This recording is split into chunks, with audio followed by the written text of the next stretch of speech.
তো hello guys, সারাদিন অনেক খাটাখাটনির পরে এখন আমরা এসেছি ফাইনালি ট্রফিটা দেখাতে। তো এখন আমাদের টিটোদা আনবক্সিং করবে, আপনাদের দেখাবো ট্রফিটা। টিটোদা এই মুহূর্তে আনবক্সিং করছে ট্রফিটা। এটা হচ্ছে চ্যাম্পিয়ন ট্রফি, তো ডিপিএল এর চ্যাম্পিয়ন ট্রফিটা। ফার্স্ট রানার্সটা দেখাতে পারছে, খুলে ফেলেছে যখন দেখিয়ে দিই। ফার্স্টে চ্যাম্পিয়ন ট্রফিটা দেখাচ্ছি। এটা আমাদের ডিপিএল সিজন 1 এর champion trophy, gorgeous trophy, champion ট্রফিটা। তো ঠিক আছে ভাই, নেক্সটটা করো।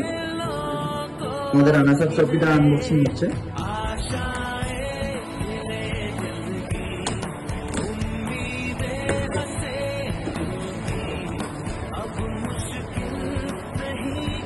তো ডিপিএল সিজন 1 এর রানার্স আপ ট্রফি, ওয়েট কোনো কেমন? তো দুটো ট্রফি একসাথে ধরো, দুটো হাতে।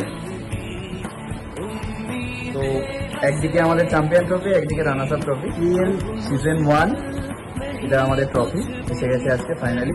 তো এরপরে আর যা ধামাকা আছে আপনারা দেখতে পাবেন, সঙ্গে থাকুন। ফাইনালি আমাদের ট্রফি চলে এসেছে। তো আমরা ট্রফিটা তো আপনাদের দেখালামই।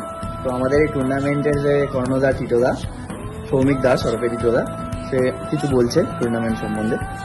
আচ্ছা, আমাদের ডিপিএল সিজন 1 যেটা 2025-এ আমরা ফার্স্ট টাইম হোস্ট করতে চলেছি, সানডে ডে নাইট টুর্নামেন্ট I10-এ। আমি আশা করব এলাকার সকল এলাকা শুধু না, কারণ এটা অনেক বড় টুর্নামেন্ট আমরা করতে চলেছি, যারা আসছে যারা না দেখা পর্যন্ত বুঝবে না এটা কতটা বড় টুর্নামেন্ট হতে চলেছে।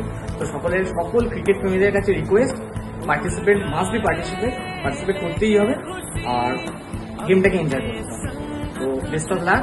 আমাদের খুবই স্লটস, মানে একদম ফিউ স্লটস আছে, তার মধ্যে থেকে সবাইকে বলছি যত তাড়াতাড়ি সম্ভব সবাই এন্ট্রিটা করে নাও। তো খেলাটা একটা এক্সাইটেড হতে চলেছে। বাস, বেস্ট।